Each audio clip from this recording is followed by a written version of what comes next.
Oh, yeah, baby. StreamYard has let me know that I'm live. So now I just got to wait for YouTube to let you know that I'm live. And then we can begin with this evening festivities. Some of you all might be aware, this is the second time I am live today recording this podcast. Was not expecting to be making this.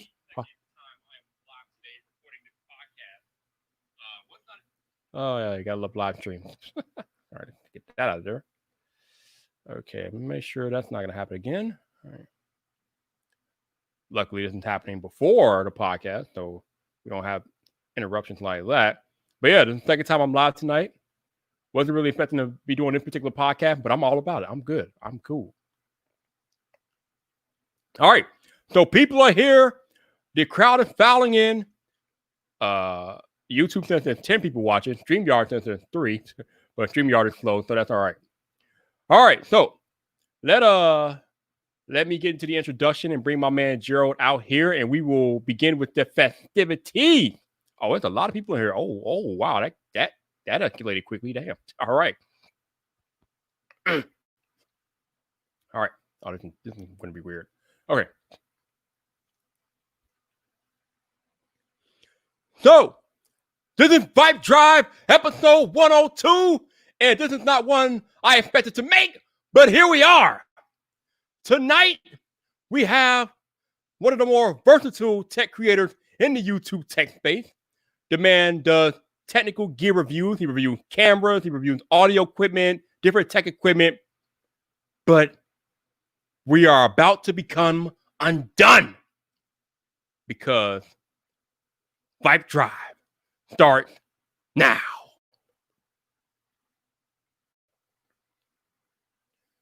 What's up, people? This your boy Viper, the man about tech, and welcome back to another episode of VypDrive. This is the podcast about tech, hosted by the man about tech. And tonight, I am being joined by one of the most versatile tech creators in the YouTube tech space.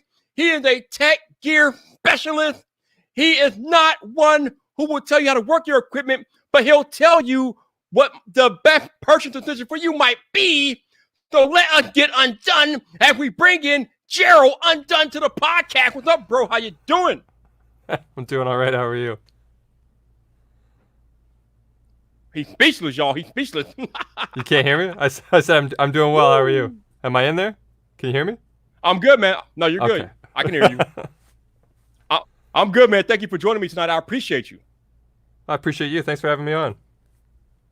No doubt, man. No doubt. So normally, this is the part of the podcast where I ask you what brought you to YouTube, but I'm going to hold off on that because, like I said, I wasn't really expected to make this podcast, but something interesting happened yesterday that brought us here tonight. So I was on Twitter, perusing the Twitters as I do, and I get a mention in my mentions on Twitter, and it's from Gerald Undone. And he says something to the effect of, I don't use or review Apple products, or I don't use or talk about Apple products, but I would love to be on Viper's podcast because his voice gives me energy or something to that extent. And I'm like, whoa! And it threw me off guard because I have been thinking about inviting you onto the podcast, and then I get that tweet in my mentions. I'm like, oh, we're making this happen. We are definitely making this happen. So how long have you been watching me, man? Because I had no idea you were even aware of me, dude. Yeah, I don't know specifically. It's been a while, though. I feel like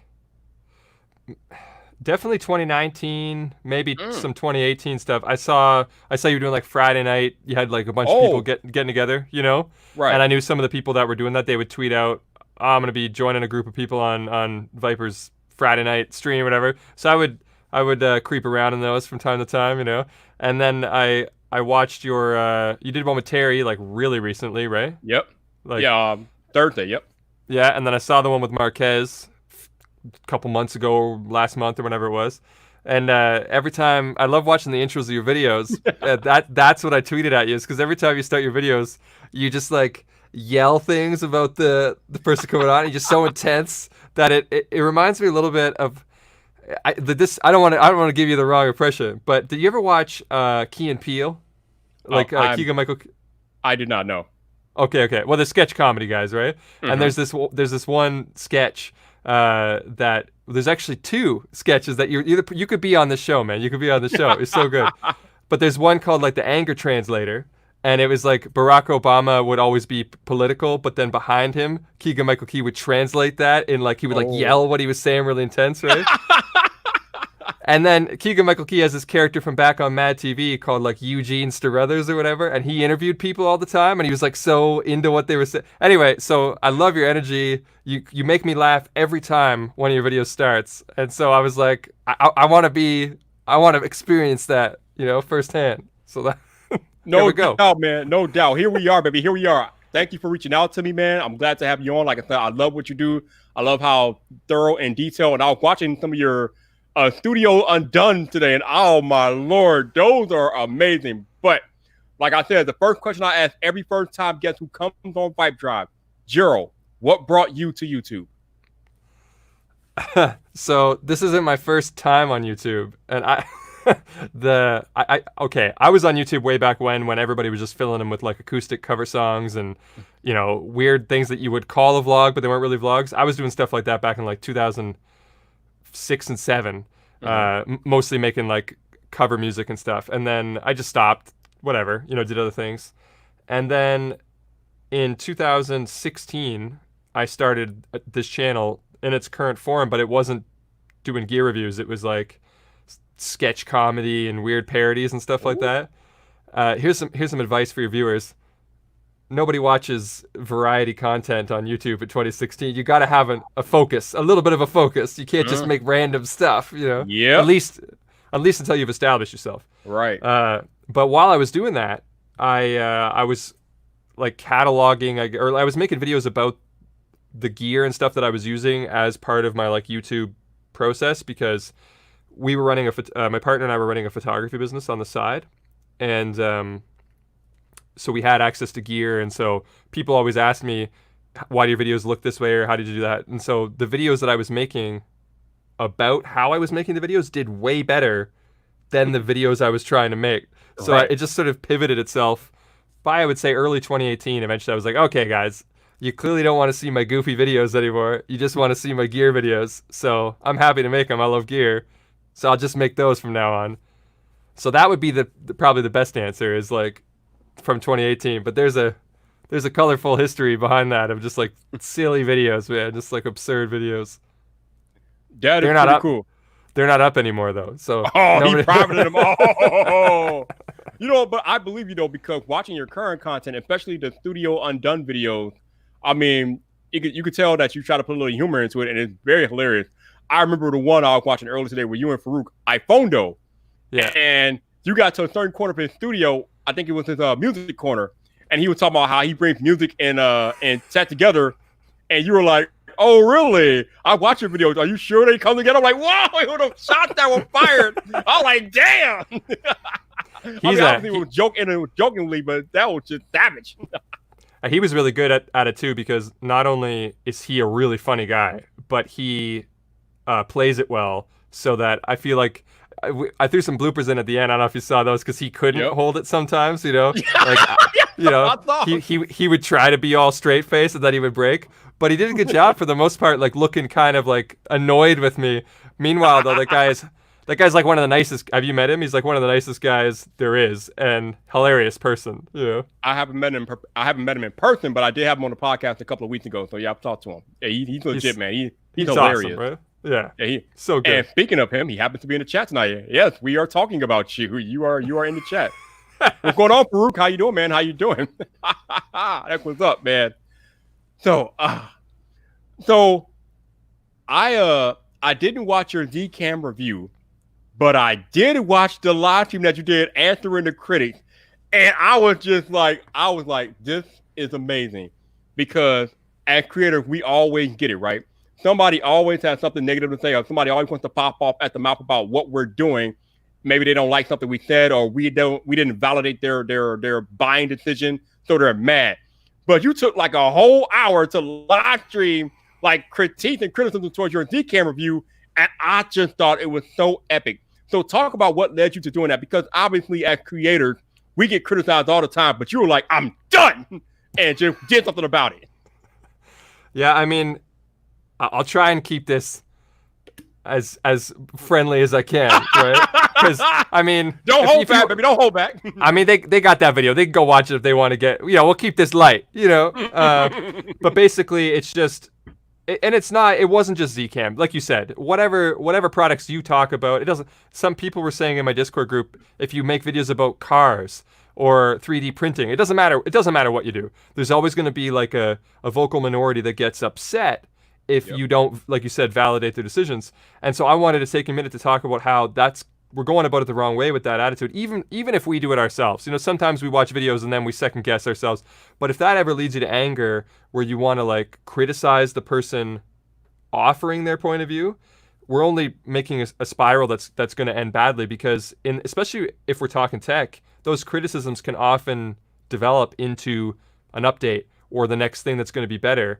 And you as the buyer, all that's going to do is make your product better in the long run. So don't discourage, critiques just because it makes you maybe you don't feel good hearing it. Think to yourself, think about where it's going. Think about the next stage.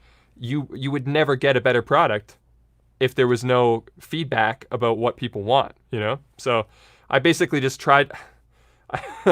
I guess I ended up making like a lecture, but I tried to keep it kind of like, like something informative. Maybe it was a little bit idealist, but, and it was motivated by the fact that there was some pushback on a Zcam review that I did.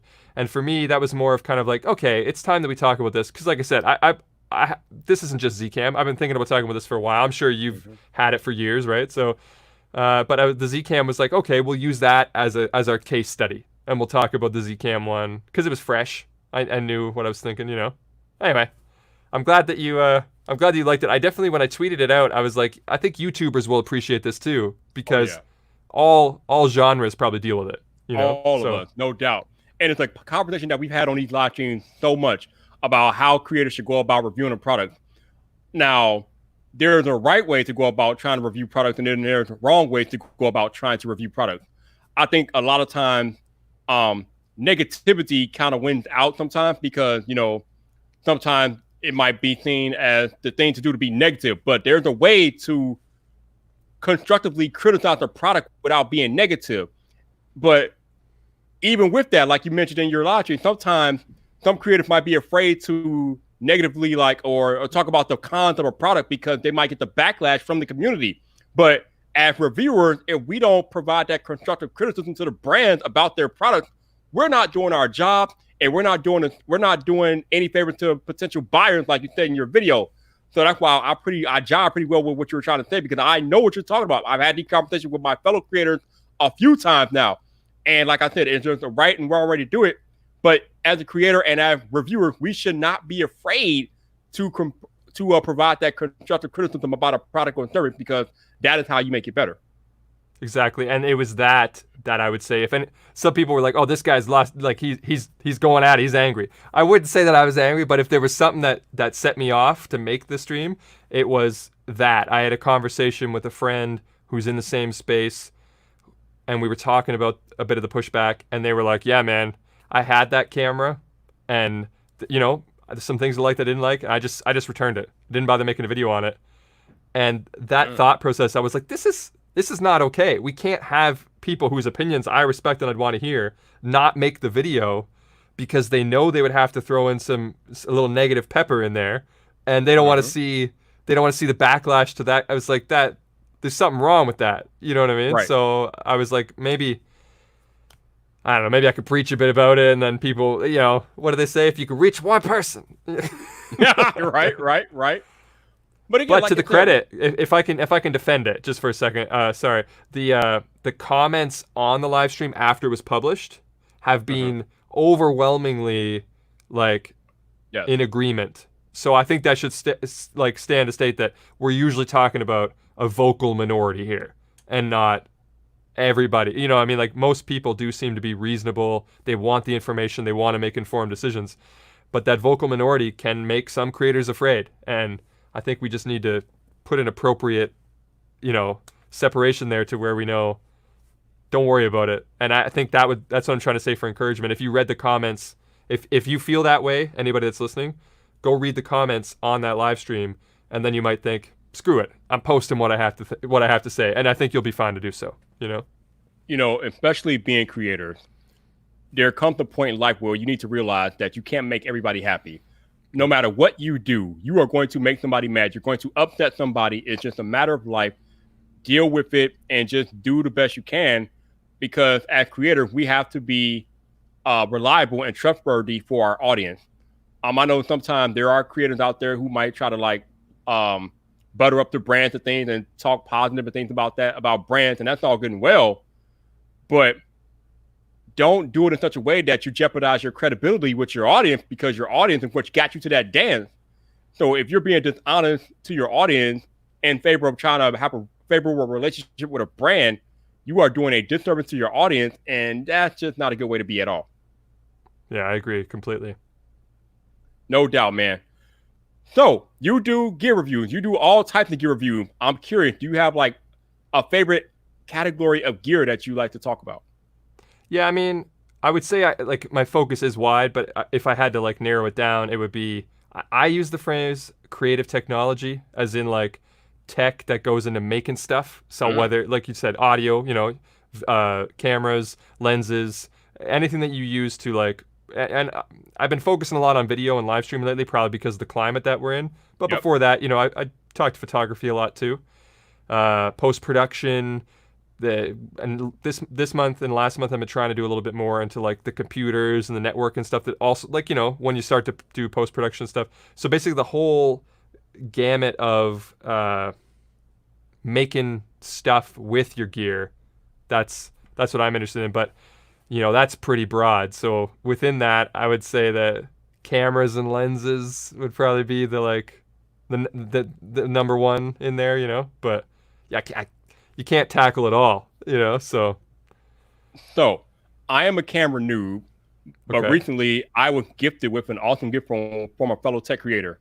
The lens that you're looking at right now, Gerald, is a Sony 24mm f1.4 G Master. Nice lens. That's a fantastic lens. Tell me about what I'm working. Like I said, I'm a noob, so tell me about what I'm working with here, because from where I'm standing, this thing is incredible.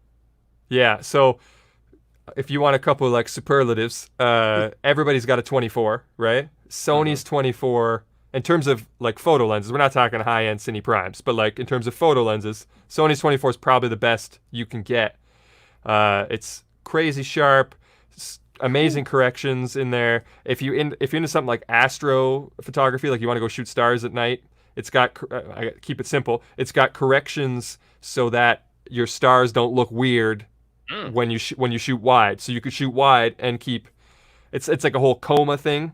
Any kind of like weird aberrations in the lenses, they're all like, it's really well controlled. Sony's G Master line is really, really good for that. But they didn't really have, like, I guess they didn't really play the 24mm game for a long time.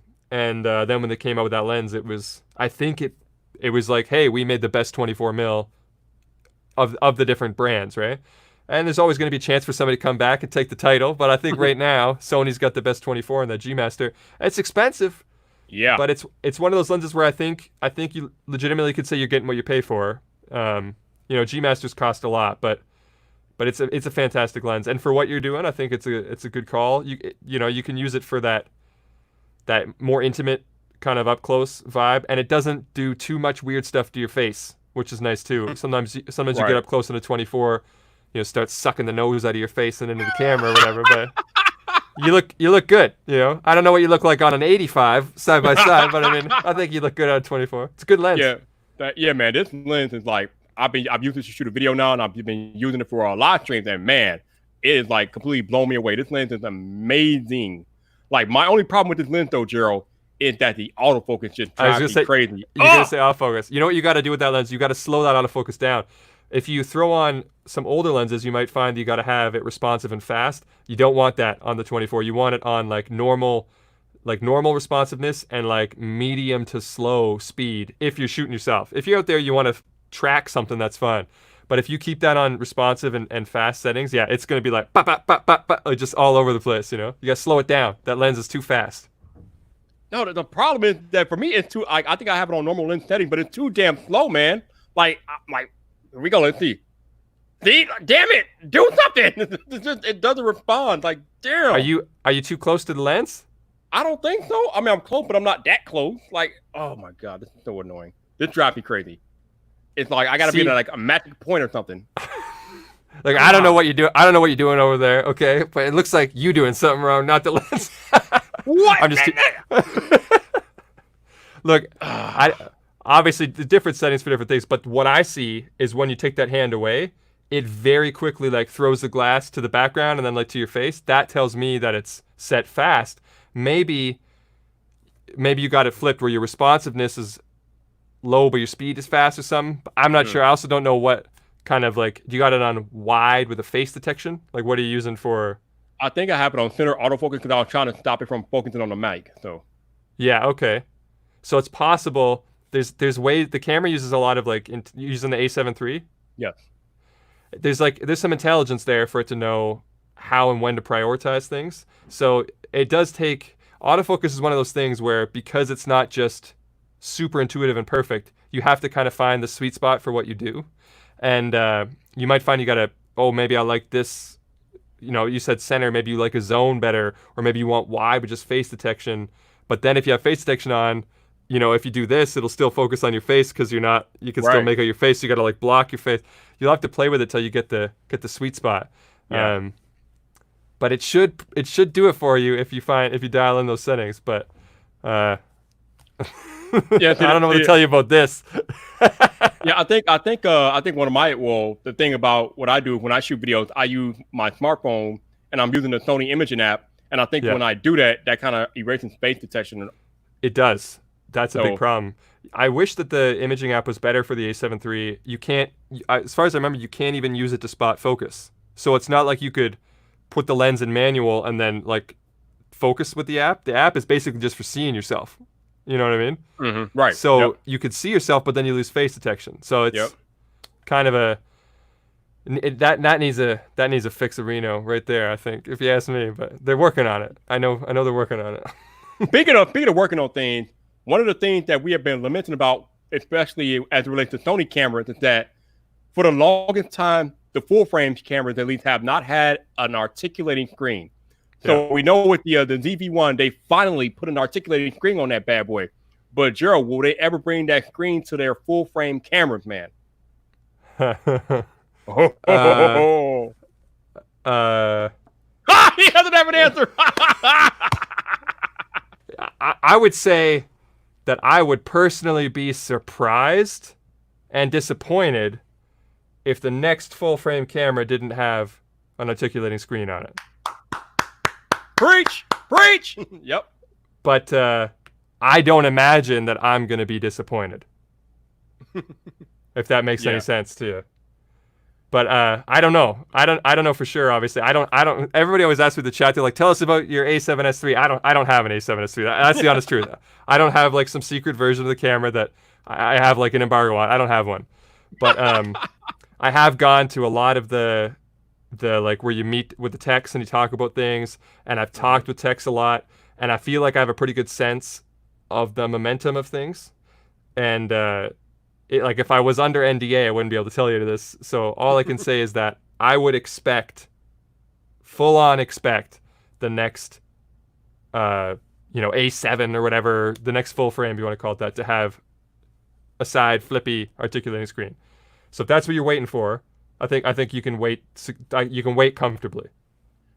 I mean, my bank account does not speak new full frame camera. I'm gonna be rocking with my A7 III for a very long time. But okay, well, if you're viewers or if you're trying to give advice to people, I think that normally I say don't wait. If you need a camera today and you need to get stuff done, then get what's out there. Don't ask me about the Canon R5 or whatever because we don't know, right? Right. But I would say that if you're looking to buy a camera today, maybe wait a couple weeks, a few weeks, maybe a couple months and see.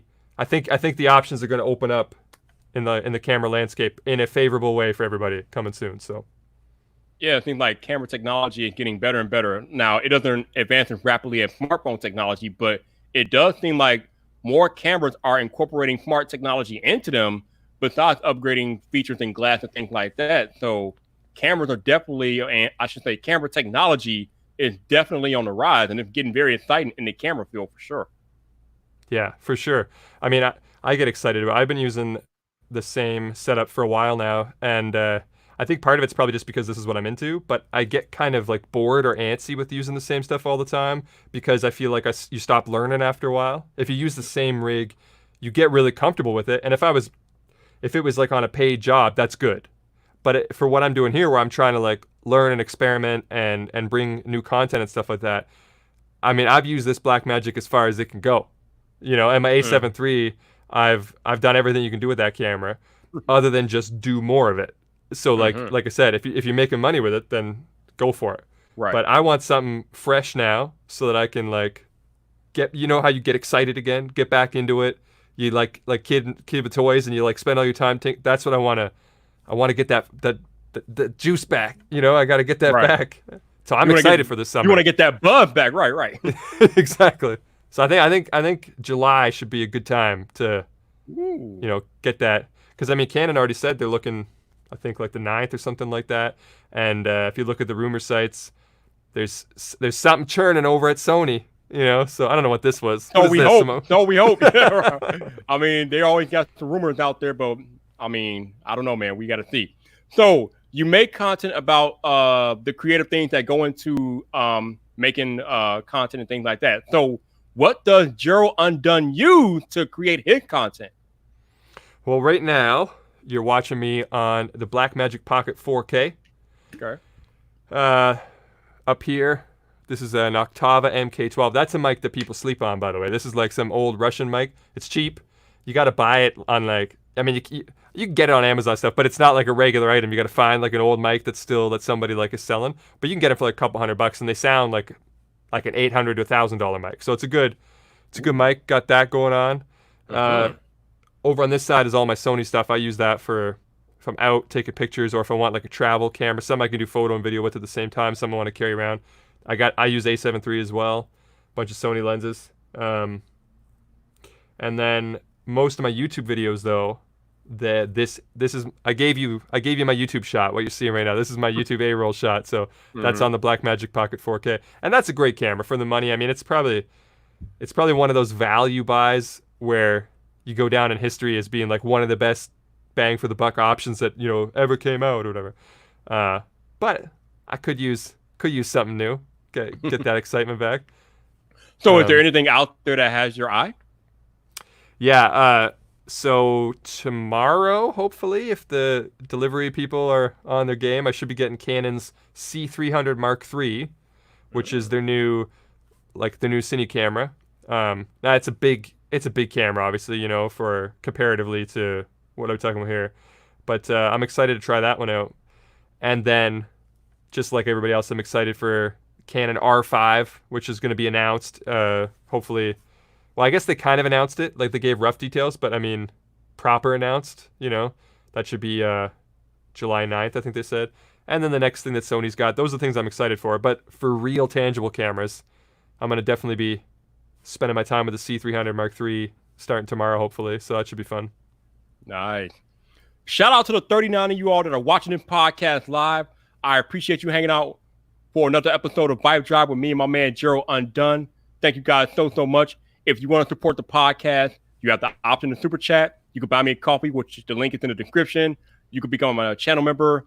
None of this stuff is required, but anything that you're willing to do is greatly, greatly appreciated. So thank you guys again. Shout out to those of y'all listening on audio only this week. Thank you for listening to another edition of VypDrive. Appreciate you guys rocking out with me each and every week on audio. If you want to support the podcast, there will be links in the show notes. It's not required, but anything that you're willing to do is greatly, greatly appreciated. Also, if you happen to be listening to this podcast on Apple Podcasts, please consider leaving a rating or review as it helps more people discover VypDrive. And we are trying to get this podcast back into the top 200 of tech podcasts. So please go consider leaving that rating or review on Apple Podcasts. So thank you guys for listening this week. So when you, Mr. Gerald, are looking for a camera, what are some of the things that you're looking for in a camera? Like, what are some of the top features that you need and you have to have? That's a good question. I think I've shifted a little bit. So some of these will be the same, but I've got some new ones that might surprise some people. I don't know. But for image, I like, I'm not it doesn't need to be full frame, but I'll take it, you know. But I'm okay with like Super 35. That's what the C300 is. So, you know, as long as it's clean, I can get a nice clean image out of it when I don't have to give it tons of light. I'm in shooting a controlled situation, so that's fine. But sometimes I like to throw the camera over in the dark corner, and I don't want it to look like, you know, it's snowing outside. So, I mean, let's clean up the noise a little bit, right? But I'm not too picky with that. And then I want a 10-bit color, 10-bit bit depth out of that camera. That's the only thing that gets me about the Sony full frames. Even though it's a good looking 8-bit, it's 8-bit, and so I see banding if I shoot skies and stuff, you know, it's there. Mm-hmm. So I would say for 2020, I don't think I would buy a camera now that wasn't 10-bit. And I expect all manufacturers, if you're going to put out a camera and you're going to say something about video in the description somewhere, it's got to be 10-bit from now on. So that's a pretty big one. And then I think I'm gonna move to an autofocus based camera for my next A-roll setup. Right now, like I said, I'm using the Pocket 4K, so either I gotta have somebody pull in focus, or I've showed videos where I make these little contraptions so I can like focus on myself here with like a little monitor. That's a pain in the butt trying to make YouTube videos. It's so much easier just to like hit record, sit down, right, and let it do its work. And both Canon and Sony have cameras that can do that for you now. So I think I'm gonna throw autofocus into the mix for just to make my life easier. You know, you give me 10-bit, 422, a 4K resolution, Super 35 or better, and if I can shoot 4K up to 4K 60, I don't need it to go 120. That's insane. I'll take it, but I don't need it. But if you can give me up to 4K 60 without doing some crazy crop on the image where I gotta change lenses every time I use a different frame rate, I'll be happy with that. I don't know if you experience. Well, I mean, like, you might notice this on the A7 III. Maybe you do, maybe you don't. But if you switch from, say, 24 frames per second to 30 frames per second, it punches in a little bit. It's not a lot, but a little bit, right? Mm-hmm. Some cameras, when you switch to 60p, they punch in 1.5 times, so you get quite a bit closer. Mm-hmm. And that can be a pain when you're trying to work fast. And I think I want to put out as many videos as I can.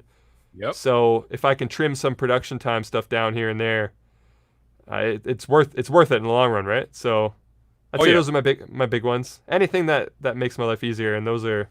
But if I was advising the general public, I would say that those are what you need. You know, be looking at features like that for the most headroom if you want to buy a camera that might, you know, last you for a while and not just for the in between time. It's so broad though.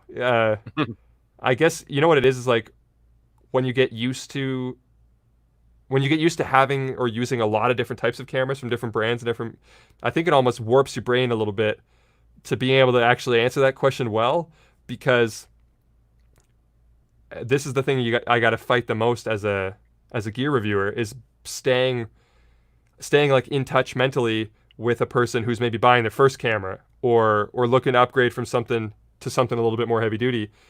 You got to be able to reason it differently than having like 5 different cameras from different models and thinking yourself, oh, you just switch out to the other one.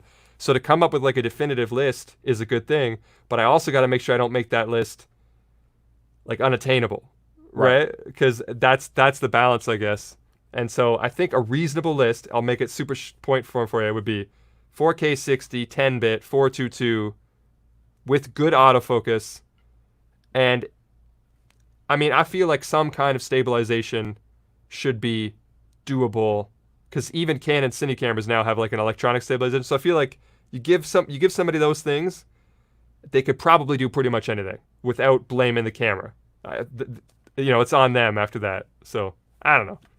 Long-winded answer. Sorry. No, it's all good, man. It's all good. It's all good. Yo, shout out to my man Renee for the super chat. Thank you, Renee. I don't know about all that, but I appreciate the support, Renee. Thank you. Thank you. So, Gerald, I had fellow camera nerd Terry Warfield on here last week, and I put him on the spot. So I'm going to put you on the spot with the same question I asked him. Okay. You know, Gerald, being a camera person, you know that in these YouTube comment streets, there's always fanboys on either side of the aisle. So I got to ask you, Gerald Undone, who has the better autofocus, Sony or Canon? Okay, that's a fair question. I did a video on the Cine camera autofocus, but I'll say that if I could, I'm not trying to be too diplomatic. I'll give you an answer, I promise. But it does depend a little bit on what you're shooting. I can give you a flat answer depending on what customer you are. If you're a photographer, it's Sony. It's not even a conversation to be had. If you're shooting action, you're shooting birds, you want to go shoot Getty Images, a football match or whatever, it's Sony. You can get it done with the other cameras. You can get good images, but if you want the best, it's a non-starter. Sony and their new lenses, it's over.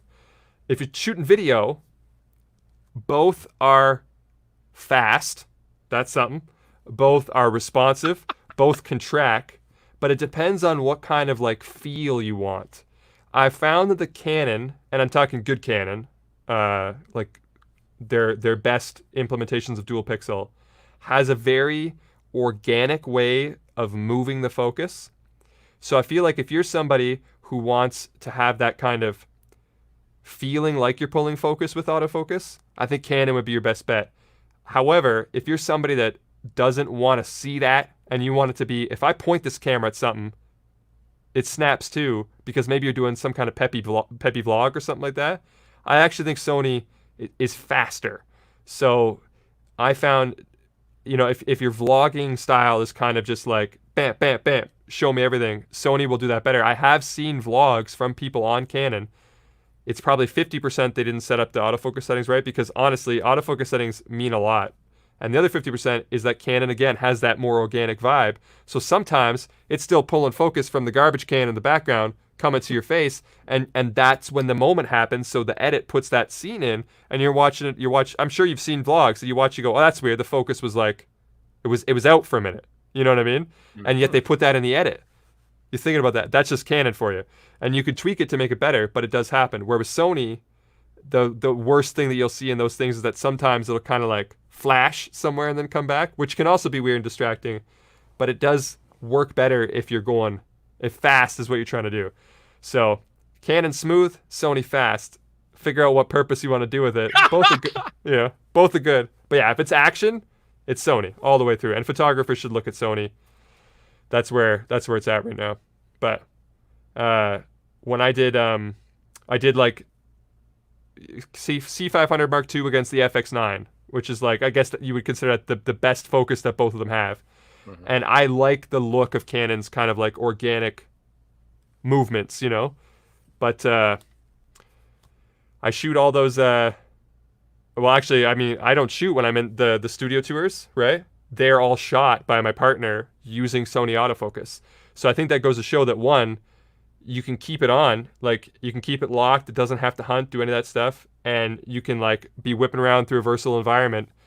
So you can get the job done in either case. And I feel like those studio tours do look organic. They don't look like crazy vloggy. So both work really, really, really well. Really well. And they're the only two that I would say get that like check mark, that they're reliable enough that you could probably use them in an important environment. Everything else is like, be careful. Like every other brand, like it can work, but be careful. But both Sony and Canon, I think. What's the word? What am I looking for here, Viper? It's like you can rely on it if there's money on the line or something. You know what I'm saying? Oh, yeah. Like those are the only two that I would count on if I needed to. Those are the main ones in the conversation right now. It's either Sony or Canon.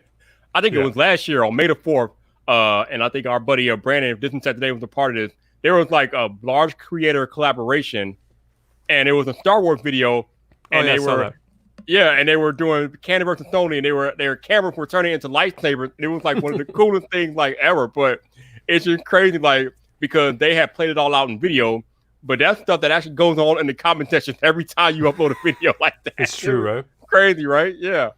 And if you record anything that is a fluke, like I said, like if your vlog happens to go out of focus for a minute, you best believe there's going to be some comments in there like, had you bought insert camera brand here, you wouldn't have this problem, Yep, all the time. And sometimes they get it wrong. They're like, you should be using Sony. And then you're like, I am using Sony, you moron. You know what I mean? Like, but yeah. Woo. So I think, let's see, Janoson's had a question about, he said Sony has the hybrid autofocus compared to Canon's dual pixel, right? Yeah. Sony, so Sony uses a hybrid system, which means they have phase detection and a bit of contrast detection to kind of finish the job, where Canon's system is phase only. That dual pixel system is only phase detection.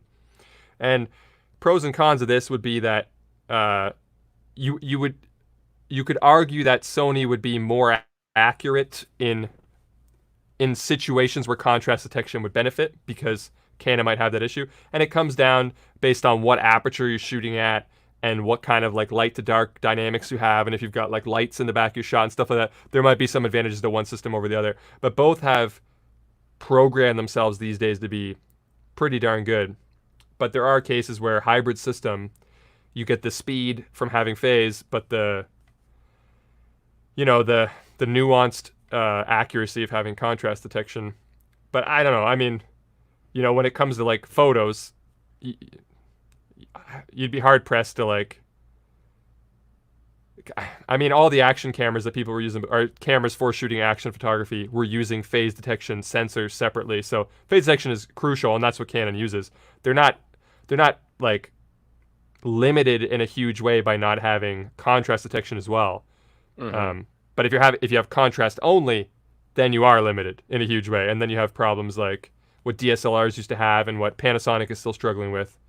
But the answer to the question is correct. That would be the. There you go. So we got Renee Ritchie down here trying to start wars. So we'll bring this up. 24 versus 30, Gerald. Where do you stand on this, man? Well, okay, I'm shooting 30 right now because we're live, right? Mm-hmm. I like to go 30 when we're live, so it looks. See this? See what's going on here? Yep. It looks more lively, right? Okay. But when I shoot my videos, I put it back to 24, 23.98. But yeah, you know what it is? I agree with anybody that says 30 is better. It is better. Like, we live in an age where we're not buying like film by the foot anymore, so we don't have to worry about how many, frames we're wasting and how much money we're burning. So 30p is just better. But I agree that I am conditioned to think that it looks weirder in some videos. You get used to it. Like Marquez's videos look normal to me, and that's fine because that's all I see. And Linus's videos look normal to me. But if I did a run for a couple months doing 30p because I was using a lot of devices that I was like incorporating a lot of phone stuff and devices that didn't have 24, and it was easy to do 30p. But now when I go back and I watch my 30p videos, I'm like, wow, this look weird to me. So I'm one of those people, and there's not much you can do about it. You watch movies your whole life, right? So you grow up thinking that on TV, well, more so I guess like in movies, because TV isn't 24 when it's like live broadcast and stuff. But anyway, when you watch like work that's been created and edited and then delivered to you in that way, you expect it to have a certain look to it, and we're just conditioned to think that that's more correct. And even if it's worse, it feels weird when it's not 24 to me. I don't know why. I guess we'd have to just all agree to shoot 30 everything all the time, and then in a couple years we'd probably just be used to it and it wouldn't matter, right? But probably. What do you find? Do you notice it when there's different frame rate? Do you find it like looks a little weird to you? I don't even notice it. I shoot all my videos in 24 because that's like the recommended frame rate for talking head video, which is what I do mostly. So I stay 24, but I don't really notice the difference, to be honest with you. Yeah. I mean, I don't know why. I guess it's when you see yourself too. You know how they always say like if you hear your own voice, it sounds weird. Yep. When I look at myself at 30p, I'm like, what's that guy doing? He looks, Who is that? Yeah. He's too lively. He needs to settle down. Definitely. But yeah, I mean, I don't know what Renee's trying to get at there. I think he might just be stirring the pot a little bit. Because does Renee shoot in 30p? I don't know. I think his videos have a little of that twinkle to it. It could be that he shoots at 30p. I just never see. That's the other thing. This is a fun psychological idea. If somebody asked you to think of a video that you weren't sure about and you had to picture the frame rate, can you correctly visualize the frame rate? And that might indicate a little bit of the psychology that goes on there. Because when that movie The Hobbit came out and it was in like 48 frames per second, everyone was freaking out that it was so weird to look at. Probably about 40 minutes into that movie, I completely forgot about it. So there's definitely some psychology there where you just like, right. It's by contrast that things look weird. Yeah, he shoots at 24. Renee shoots at 24. Yep. Okay. Right, man. 24 for life, baby. So, when you first tweeted at me, you told me that you don't really talk about or use Apple products. So, what is your smartphone of choice currently? I got the Pixel 3 XL. Oh, okay. I don't know. You know what? I'm not a huge phone guy. I was on this turned out big. It was a big point on. I was on Sarah Dietschy's podcast recently, and she was like shocked that I said I didn't have a phone for like quite a while. I had the iPhone 5. Okay, that was like I got iPhone 3GS, like first day kind of nonsense. Not like I'm like a crazy Apple guy, but it was like I'm gonna get that phone. So like within the first couple days I got it, and iPhone 5 was the same deal. I thought that those products were insane. Like I still think that both of those devices, respectively, are some of the best like innovations that there've been. iPhone 5, iPhone 3GS are fantastic, right? Right. And then I just kind of was like done with phones. I think I was going through one of those periods where it's like I don't want to be texting and tweeting and checking social media all the time, and so I stopped bringing it with me. And then eventually it got to the point where I was like, why am I paying crazy North American phone plan prices for something that, you know, I'm not using at all? So I canceled my phone plan, and then I just didn't get another phone after the iPhone 5 until this. And I got this because I was going to NAB in 2019, and I thought I should bring it. I'm trying to be a YouTuber. I should like do some social posts while I'm traveling, right? Right. And so I got another phone. And when I got it, I'm pretty sure that I didn't even get a plan. I just got the phone because they were like, Pixel has a good camera. So I was like, okay, well, that's the one I'll bring with me. And I was using like Wi-Fi hotspots and stuff to like upload. Anyway, I got a phone plan now, okay? 2020 Gerald's got a phone plan. But Got to, man. that shows you that I'm kind of out of the loop on what's going on. I think like at the time, Pixel 2, Pixel 3, they were like, that's a good camera. But you know, now I've heard that iPhone is back in there swinging again. They got the better video, and they're trading blows with the photo pretty well. So from what I've heard, you can't really go wrong for my purpose on a phone, except you could spend way too freaking much money now. Though these phones are like $1,500 or something stupid for like a flagship phone, right? Like iPhone that I wish I would have known it before I let you into my house, Gerald. He knew it. That's why. What was his call? If you remember that video, he like takes out his gloves, so he has to like answer me on like his like Android phone or whatever it was. No, it was a flip phone. It was a flip phone from the 90s or something. He knew what he was getting into. That guy. I'm not actively against Apple. There, as a PC user, I had some issues for a few years there with like the right to repair stuff and some of Apple's decisions in the computer hardware stuff. I always thought that the iPhone was tremendous as an idea, but when something's had 20 iterations and then it just becomes like, you know, a super popular money scheme, then it becomes less impressive and more just kind of like, this one's 1% better than the last year's, whatever. So I'm not impressed anymore, which is unfortunate because phones are insane, right? You remember, like, I don't know how old you are, Viper, but like, I remember like when I first got texting, and it was on this weird like brick phone that you like had to press each number like 8 times to send a letter. Yeah, you know what I mean? And I thought I was T9. I thought I was leading the innovation right there. And now you look at phones these days can do more than what my computer 5 years ago or whatever could do, right? So it's insane. Right. But I don't know. I mean, that's a whole can of worms. Phone stuff, you know, whether you do videos, reviews, there's a whole phone culture, tons of channels, and you guys have your own like, you know, inner fights and all that like drama and everything over all in phone the time, land. man. All the time, man. It's crazy down. It could get crazy down there in the phone game sometimes. No doubt, man. No doubt. What do you use? I use everything. I use the iPhone and an Android. Do you like have like a dual carry kind of thing? Like you got 2 phones all the time? Pretty much. I prefer iPhone. Obviously, I am the captain of Team Apple, of course. Yeah. But I have my Samsung Android too, so I use both things. I'm sure this isn't a very revolutionary thought, but as somebody who doesn't have a lot of Apple products, the idea of me getting an iPhone now seems kind of limiting because of how ecosystem forward they are, right? So when people have got everything Apple, I totally get it. They're like, touch something here, it goes over there. They're watching it over there, whatever. But for me, it's a pain in the butt. I've got one thing, and I'm like, how do I get this over there? And it's like, you don't. That's the answer. You gotta like put it on the cloud first, then bring it down. I don't have any air. People are always like, here, let me airdrop that to you. I'm like, I can't do that. You know, it's one of those things where I totally get it. But as somebody who doesn't have any Apple products, getting one Apple product isn't as good as having 5 of them. You know. Right. Yeah, the ecosystem is definitely alluring, but it's expensive, and it gets expensive really quickly if you keep going deeper and deeper. So it's probably That's good true. for you that you don't have any Apple products, so you can stay out of that trap. It's a trap. It's a trap, you It's a trap for sure, man. It's a trap. So, quick question for you: what program or what software do you use to edit your YouTube videos?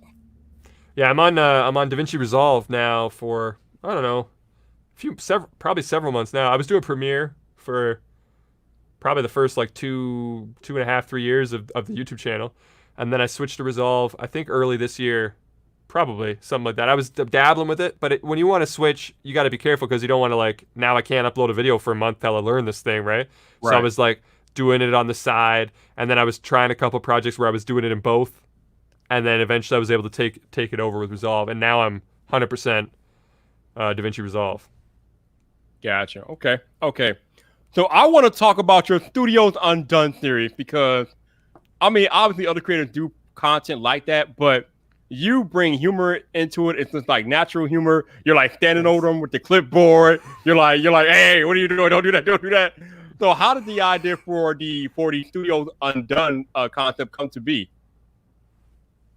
Yeah. You know what? I think I had this answer like a month ago. I haven't done Studios Undone in a while, so I miss them because of the pandemic. But it's actually backwards, I'm pretty sure.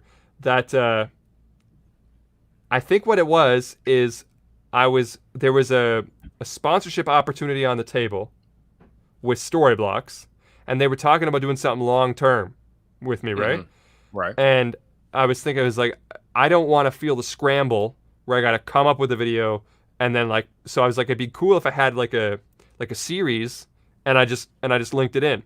So then I was thinking of how I was going to use this, and a while ago I did a stock footage sponsor spot where I said that I had to go to Home Depot, and then I used a bunch of stock footage as like a travel sequence, and it was ridiculous. It was like a steam train and whatever else, right? And people loved it. And so then I thought, oh, I should do that. I've been wanting to do more collabs. I should use the sponsorship as a way. I told you this is a backwards way of thinking. I didn't work from the content. I worked from the spot. But I was like, and then I could make it like a travel montage, and that would be a perfect way to integrate a sponsor spot without just doing a sponsor read. And then I had to be like, well, what am I going to do when I get there? And then I was like, that's when the part came up. And around that time, I had recently watched a Linus Tech Tips video. I think he went to Marquez's studio and just made fun of him. And I was like, this is a great idea. I wish that Linus would do this all the time. And he's done a couple of them, and I've always liked them. And I thought, but these are just like mega channels, right? Mm-hmm. So it's like, we need to see, I think it'd be fun to see like some mid-level channels getting like the Linus treatment. Mm-hmm. And I thought, and also at the same time, some of my viewers that knew that I used to do comedy stuff or have seen twinkles of it in my other videos, like just glimpses, and they go, that's funny, why doesn't he do that stuff, right? I thought this will be an outlet to be a bit more humorous with it, be, funny and sarcastic. And so I had like a bunch of ideas, and they all just kind of married together. It's like, well, if I went to people's studios and made fun of them for their setups, but while also talking gear and getting some serious, hopefully educational, helpful notes across, then everything would just kind of work into one sweet little package. And so I flew to LA and tried it. Like I did like a three episode pilot, if you will. I did Josh Yo from Make Art Now, Potato Jet, and iPhonedo. And the reception was really good. So I was like, good, that's going to be the thing then. We're going to do this like all year. And well, we got a couple more in, and then you knew what happened after that. So went to a screeching halt. But I still want to do it. Got a couple good ones. Like, there's an expression, you got them in the oven or in the furnace. I don't know. I'm working on a couple other ones. Once things loosen up a little bit and things get a little bit safer and back to normal, I think should be some. I think we should get back to it. Do some more of them. So. Oh, definitely. So I told you guys I was watching the one that he did with iPhonedo today. And when he gave iPhonedo the final grade, like the sheet of paper for his studio, and iPhonedo looked at it, and he was like, what the? I almost died, man. I almost died, Joe. That was Farouk, you were off the chain for that one, man. He was like, what the? I'm like, whoa.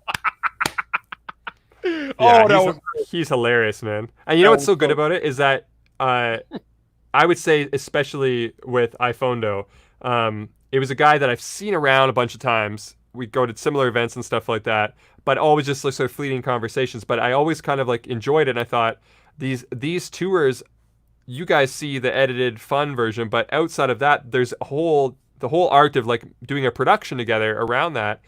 And so you get to know the creators in a different way. You get to see kind of like how they work and stuff too. And I think that it's also been a good way for me to like connect with other people who have the exact same like problems and like stresses and issues and stuff that you do. And you find out that, especially I think that with Farouk and I, that we have a very similar dynamic, a very similar life, a very similar everything. So it's a great rewarding experience too, to even though it looks like I'm just making fun of him in the video, once the video's over, you got a new friend, you know? right. Yeah. And that's great because the YouTube community is very supportive, very Yes. collaborative, very great community, but we're also very separate and distant and Yeah. like, you know, doing our own little, you know, monsters in our basements or whatever, working on our videos, right? So it's good to actually connect in kind of a meaningful way, which it's like you used to do that all the time as like a kid and a teenager and stuff. And then it's just like, I don't know, being a YouTuber, I find you don't do it very often. You don't, Right. I don't know, maybe you do, but I found I wasn't connecting a lot anymore in a real way like you used to, you know? I don't know. What do you think? No, I mean, in my regular life, I mean, before the whole pandemic hit, I used to go to work and then come home pretty much. That's pretty much about it. That's why I like being on the internet and being a part of this YouTube community because, like you say, every Friday night, I bring in creators from all over the platform to come chat with me and Yeah. just have a blast, man. And that's how I connect with humans and things like that. But yeah, I think humans as a whole now, especially with the advent of technology, we don't have those in-person human interactions like we used to. So it's vastly different from when we were growing up.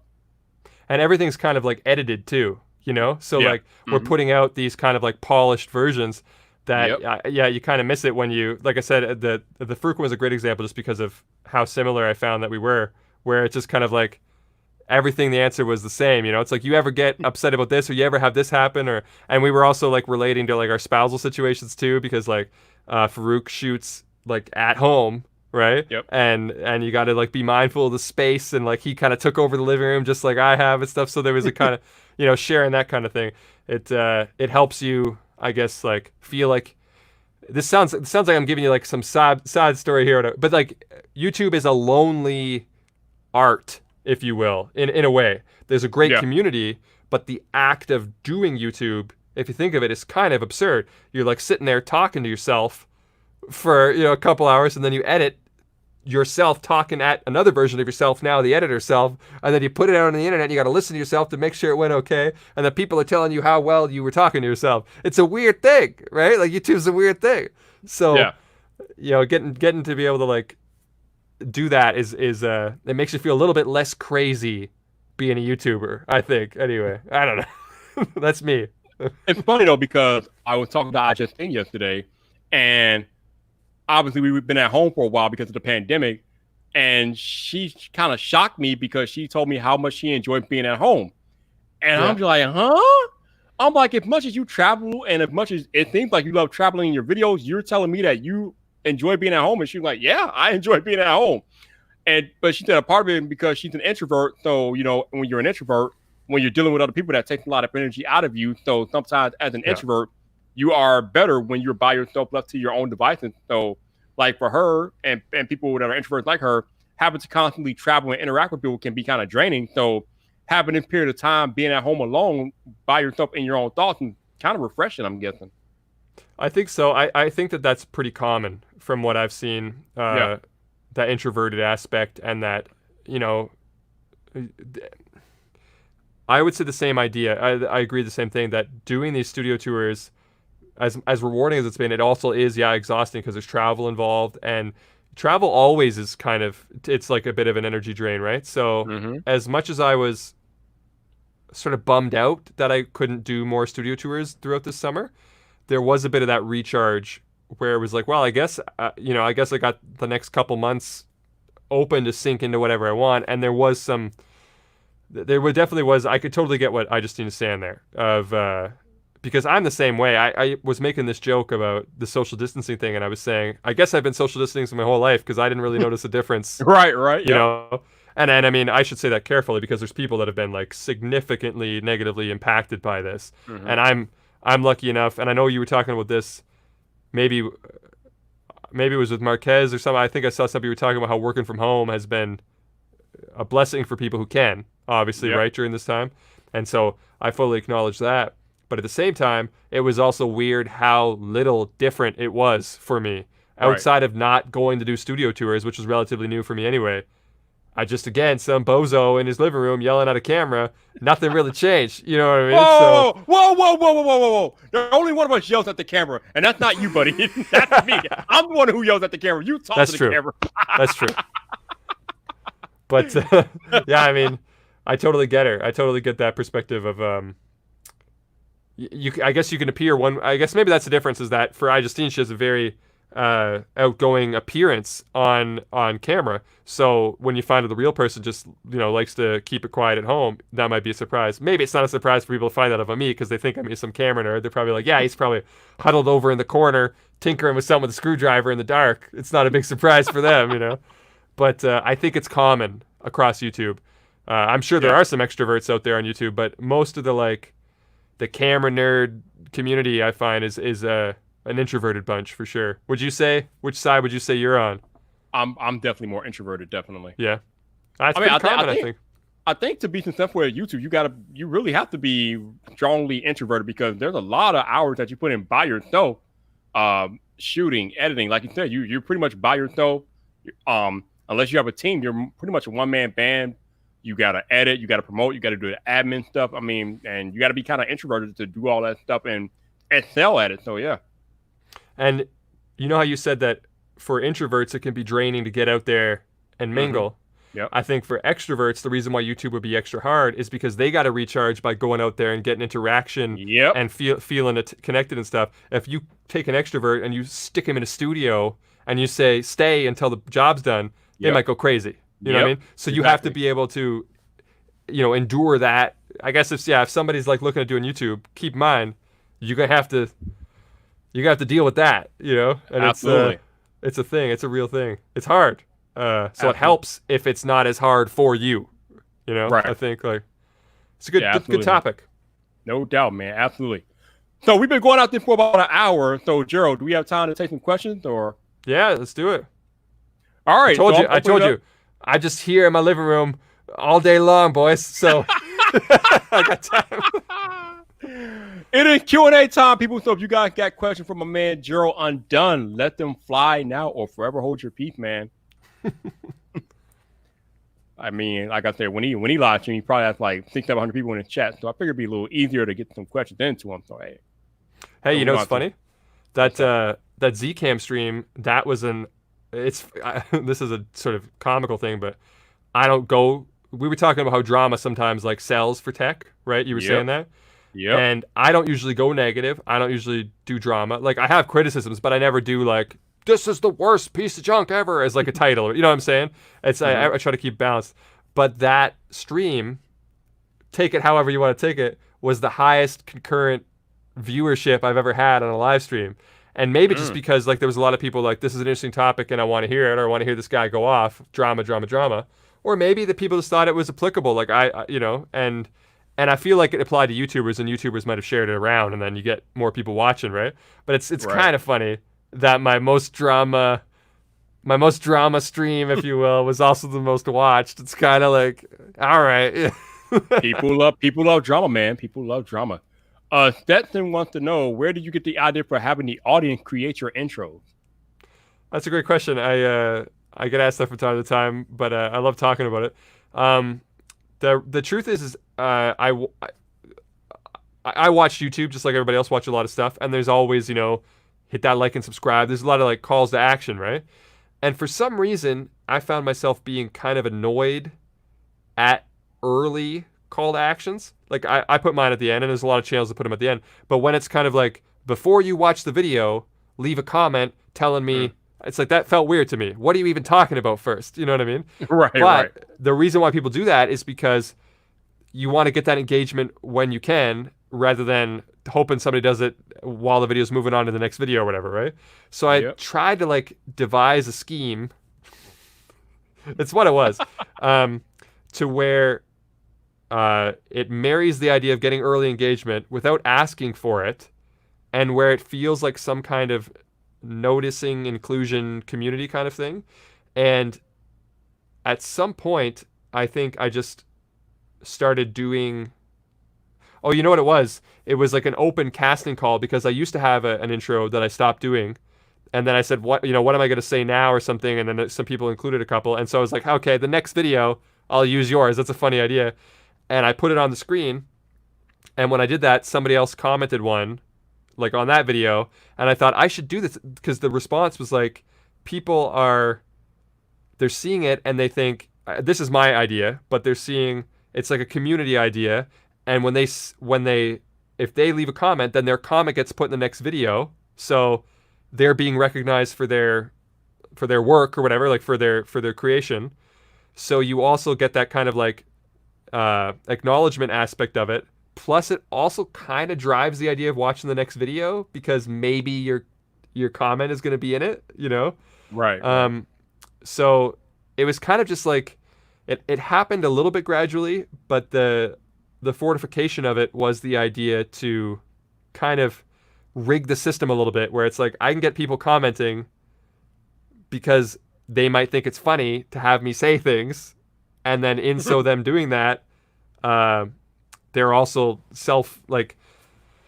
wow, I just fell completely off the rails on the answer, but I think you get the idea. It's like it was sort of an idea to get people involved in a way without actively trying to like call to action anything. And if it's funny, then I don't know. Do you get what I'm saying at all? I got probably you. put it together in a better way. That's a terrible answer. No, it's all good. I mean, like like, and I was doing it for a short period of time. I used to like have like a cut in my video where I'd be like, hit subscribe for the ride, blah blah blah blah blah. Yeah. But it felt kind of forced. Now I just put like call outs in the video, and I just keep going without even having to verbally ask people to subscribe. I just feel like it's more natural now, organic for me to do that. Exactly. Yeah, it's not. I'm not trying to knock anybody that puts those call to action. I mean, you got to get people to like and subscribe your video. I'm just saying that it felt weird. So I was like, but I don't want to. I want interaction as well, but also I don't always have a good question in the video. Like, tell me what your thoughts. Sometimes I just don't have one of those. So this still has. And you know what else is good about it? I feel like if you don't have anything to say, maybe you just still have some funny intro, right? Because it's like you don't maybe have an opinion on the topic I'm talking about, but you can still leave a comment, because you could be like, hey, say this stupid thing, and it's like, and maybe he will in the next video, so I'll watch it. You never know. Renee Ritchie wants to know, how do you see Canon and Sony Cinecams these days compared to Red and Ari? I think there's like a divide there still, where there was a question I had recently that was, where do I draw the line on for YouTube use? Like how high up would you go to where it's reasonable? And there's definitely people that use Red cameras for the YouTube channels. Obviously, like we talked about Marquez, Linus, whatever, right? Yep. I don't know if there's a lot of people using Ari cameras for the YouTube videos though, but either way, say we bundle them together like Renee did. I feel like that's more than you need for YouTube, and maybe there was a reason for it, but I do feel like that gap is closing for where you could probably get the maximum squeeze that you could out of YouTube with some of the latest Sony and Canon stuff, to where you don't need to spend anymore, and that should be the extreme upper echelon in my opinion. And like going beyond that, I would say you better be making money on the side with that camera, because otherwise you're throwing money away. And if I can throw to the C300 Mark III, for example, they've got this thing. Well, I'll try not to go super nerdy on you, but it's called a DGO. It's kind of like dual gain that we see in Blackmagic and stuff like that. But what they do is, rather than giving you the choice between, and the reason why I bring this up is Ari's been doing this forever, but it's now going to be in a Canon camera that costs $10,000. So instead of paying Ari money, right, you could in theory buy a $10,000 camera, which is still crazy expensive for a YouTube channel, but it's a lot cheaper than an Ari, right? Yeah. And what it does is it takes it takes like the sensor reads out once for like saturation and reads out another time for noise. This is an oversimplification, and then puts them together before even doing the image processing. So when you get the image out, you've got a super clean, like almost like HDR, if you can imagine like an HDR concept to it coming out of the camera. And that's, like I said, that's the same tech that Ari's been doing. I don't know, like ever since they had that I think Mark III sensor. It's been a long time. Anyway, so now you can get that in a $10,000 camera. I mean, I haven't used the camera yet. It's coming tomorrow, I said. But if that speaks to what Renee is saying, it's like now you got a camera that can shoot kind of like Ari. It's got great dynamic range. It's got that DGO, but with autofocus and like more YouTube-y type features. You know? Right. So why spend more? I think Canon and Sony can be the end line for YouTube now. I hope that's kind of what Renee was asking, but I would be satisfied if Canon gave me like a use whatever you want, or we'll give you credit to buying a red camera. I would say no, I'm fine with what Canon has for YouTube. I can get the job done exceedingly well with what Canon has. Yeah, Canon and Sony definitely have more than enough good offering for YouTube video. Absolutely. For sure. So Rob wants to know, when are we getting a Gerald Unplugged series based on your music passion? I don't know. Sometimes people say on the live streams, and I've been tempted to bust out the Gitbox or play the piano or something on a live stream, but I don't know. It you know what it is, I think? It's something that I use to kind of like decompress a bit from YouTube and everything, and I don't like, part of me thinks I'd be like violating it in some way by bringing it in. It's like, then you still got to have your hobbies, and with YouTube it's easy to make your hobbies work. And so I think I tiptoe around that because I don't want to make it work. Does that make sense? Right, you're right. You want to enjoy your hobbies away from YouTube, right? You want to just do something for you instead of doing it for an audience, right? Yeah, I could see maybe a goofy stream one day, but I don't think I would want to like go serious with it. No doubt. Sam, you want to know, do you like movies? Which is your favorite? Oh, for sure, yeah. I would say that if you asked me last year, I would say I'm a huge movie buff, but I would say I kind of slowed down on movies this year for some reason. I think maybe it's because there hasn't been a lot coming out because of, the theater's done, right? So that's not a thing right now. But yeah, I mean, I'm super excited for the Christopher Nolan movie, but I don't know when the hell I'm going to watch it. Right. But yeah, big movie fan. I would say favorite movie, Pulp Fiction. If I had to pick an easy one, okay. I'd throw The Godfather, Memento, 12 Angry Men, maybe Kill Bill. And so if I had to throw together like quick top 5, probably say something like that. I don't know. Okay. So Jake wants to know, how do you go about working with brands when asked to review their product? Do you have a contract and charge for it? Ooh. So not for reviews. No. Yeah. I don't do a lot of like showcases. I think Linus has a great word there. He calls them showcases when it's like a paid video. I don't do a lot of showcases. And this isn't me giving you hell. It's just like you just asked a question that's a fair question. But I think if we use the term review, we have to kind of keep that word like safe from money, because when I know a lot of people have this sort of ethical opinion where a review means it's like got to be like an opinion that's based on like not based on influence from some sort of external source, but even if it's not like directly the company. There's been times where like somebody's a reseller and they open up a thing where they want to carry that and they want to but so yeah, you got to make sure that you are able to tackle that product with not like unencumbered, and so money can't be in that situation. But to answer the question of what about situations where there are money, yes, people generally they do want to play with contracts, but you got to be careful there. Definitely think ahead and see if that contract's going to be a problem. I could give you a hypothetical.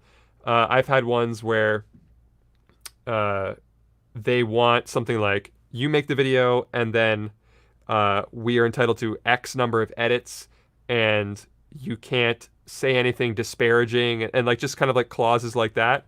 I won't touch those contracts at all. The most I'll give is an approval, but often I say let's not waste time because I'm not going to change the video even if you don't approve it. So then where are we going to get? We might as well just agree or disagree now. But if it's something like it's just a paid spot where it's not for the whole topic, but like, Squarespace wants you to do a video, right, and maybe you can give them approval because maybe they don't want to be associated with some crazy political rant you're about to put out. That's right. okay. Right. But if it's a brand is trying to sell you this phone or trying you to sell this phone and they say you can't say anything negative and they will put that in a contract, then you go, I can't touch that. And there's no amount of money that would make that the case unless you're planning on retiring on that video. Just don't do it. Yep. Because I saw there was this great like quote, we'll say, from Louis Rossmann, the guy that fixes all those MacBooks and stuff in his like New York place. You ever watch him? I don't know. Yeah.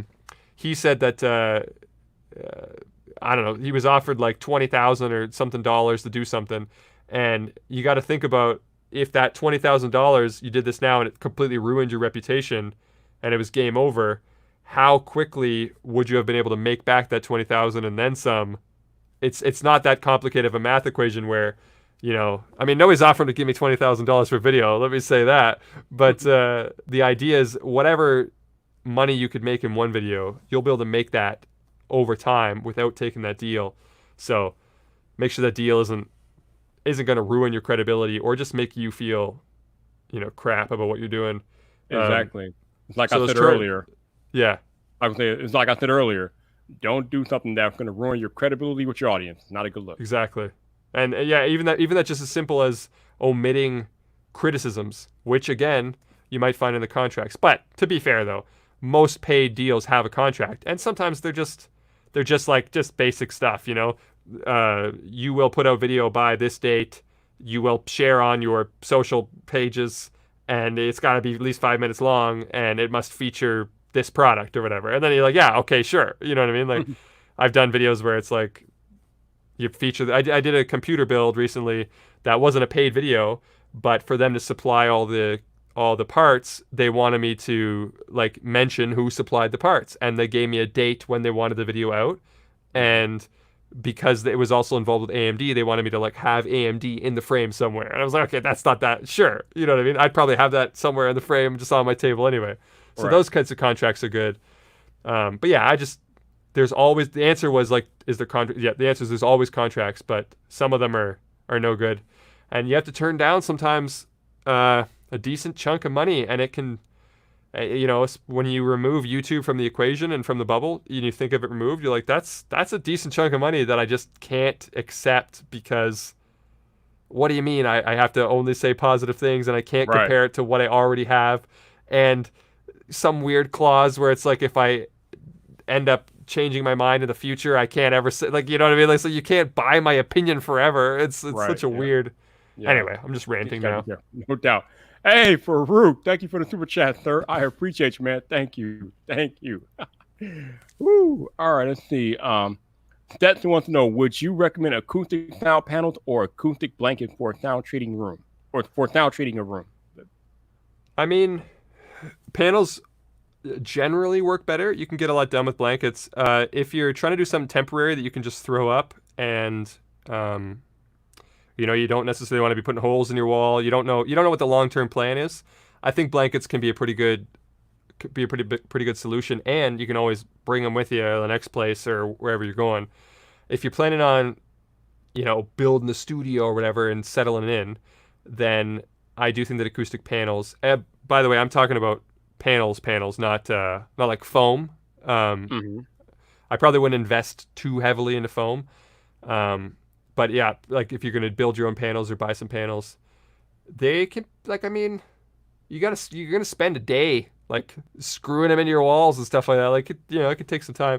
And then when you go to, I've had this happen to me, when you change a different angle or you reposition yourself, then you got all these damn panels you got to move and holes you got to fill in your walls and stuff. So just consider that, I guess. But if you're like, no, I'm good with doing it permanent, then I would go panels. Because believe it or not, panels can actually be cheaper than blankets, because you can make a panel for like $20, and sometimes those like good acoustic blankets can cost $50, $70, $90. You can get cheap like moving blankets, and they help a little bit, but they're not the real solution there. So yeah, I mean, panels are better, but there's a permanence to them, and consider that. That would be my answer. Definitely. Gerald Undone, man. Thank you for the conversation, sir. Definitely appreciate you, man. Thanks for having me on. It was a lot of fun, as I expected it to be. Of course, man. Of course. Before we get out of here, let the people know where they can find you. Yeah, I'm Gerald Undone everywhere. Twitter, Instagram, YouTube. Main thing is YouTube. So if you want to, check out what I got to offer, I mean, that's me. Watch my videos on YouTube. And I also have a suggestion for people here. I optimize the hell out of search. So if you are looking for a camera solution, or you want to know something maybe I covered, go to Google or whatever your search engine is of choice and type in the problem and put Gerald Undone at the end. And I bet you 6 out of 10 times you're going to see my stupid face show up with a video link. That's just a piece of advice to everybody, because I often get asked questions that I have video answers to, and it's like, man, just Google my name and that question will come up. So do that. I try to answer tech that I think are very specific and weird. So if you got a specific weird question, add Gerald Undone after the search and see if my video comes up. But otherwise, wait. Uh-oh. So do you mean like let's say I do a video on iPhone 12. So if I in my tags, if I put like iPhone 12 Viper or Viper iPhone 12, is that what you're talking about? Yeah. And like if you Google iPhone 12 Viper, I would be more likely to get a result that is your review or whatever, rather than like, I don't know, scrolling through your video list or like something like that. You know what I mean? Why? So I never thought about this. Damn it. Okay, well that's perfect. I wondered why people send me a message to go, hey Gerald, have you ever made a video on the C500 Mark II? And I'm like, have you ever Googled that? Because yeah, you know what I mean? It's like, why wouldn't you think to type in Gerald Undone C500 and then you'll see me like holding the camera and I'd be like, there it is. So yeah, I guess there's people that's never thought. That's how it works, man. Google and YouTube search engines are the 2 best ones in the world, and they're all interlinked and stuff. Right. So yeah, you want to know an answer, and it's about iPhones, I guess add Viper in the search. If you want to know what cameras and lenses, type in your camera, your lens, and add Gerald Undone afterwards. And I'll pop up, hopefully. And if not, then tell me I got to make a video on it. Damn, I got to try that, man. That's brilliant, man. That's brilliant. Hey, if you guys want to subscribe to your own channel, I'll have Richard put the link in the chat, so definitely go check him out. And definitely watch his Studio Undone series, man. Woo! Funny. Thanks, man. I'm glad you like it. I noticed how at the end of the video that you did with Sarah Dici, when you handed her grade, and she looked at it and she just casually dropped it off on the floor. Yeah, it was good. That's good. I love the reactions. They're all pretty good actors. They're pretty good. Yeah. Oh, yeah. They are good. Shout out to those of y'all that watched the podcast live tonight. Thank you guys for hanging out with me and Gerald Undone. I appreciate you guys rocking out with me each and every episode of VypDrive. If you super chatted, brought me a coffee, or became a channel member, thank you so much. I appreciate you guys rocking out with me each and every episode on VypDrive. Shout out to those of y'all listening on audio only this week. Thank you for listening to another episode of VypDrive with me and my man Gerald Undone. I appreciate you guys listening to each and every episode I drop of this podcast. If you want to support the podcast, again, there will be links in the show notes. Not required, but anything that you're willing to do, greatly appreciate it. Also, if you happen to be listening to this podcast on Apple Podcasts, please consider leaving a rating or review. Trying to get more people to discover the podcast, so please consider doing that if you are listening to this podcast on Apple Podcasts. Thank you guys again. I appreciate you guys. For those of y'all on YouTube, I'm not live streaming on YouTube tomorrow night. Go figure. I think I'm gonna be on Twitch. I think Jason from Painfully Honest Tech, he's moving the podcast to Twitch now, so I think we're gonna be on Twitch tomorrow night. So I actually won't be live streaming on YouTube tomorrow night. But VypDrive will be live again on Wednesday night. The tech preacher himself will be in the building. Eric from Easy Computer Solutions will be my guest on Wednesday night. I set it up perfectly because he usually goes live at 9 p.m. Eastern on Wednesdays. So we're going live an hour before he goes live. So he's just going to do my live stream, and then he'll go right into his live stream, and then perfect flow. So I'll be back live Wednesday night. But until the next time, people, this your boy Viper, the man about tech. You know where to find me. So come back for more. And I love how I just did the autofocus perfectly. Are you serious right now? Put your hand down. Monkeys in the trunk, stop the live stream. Stop the damn live stream. Jesus. Oh.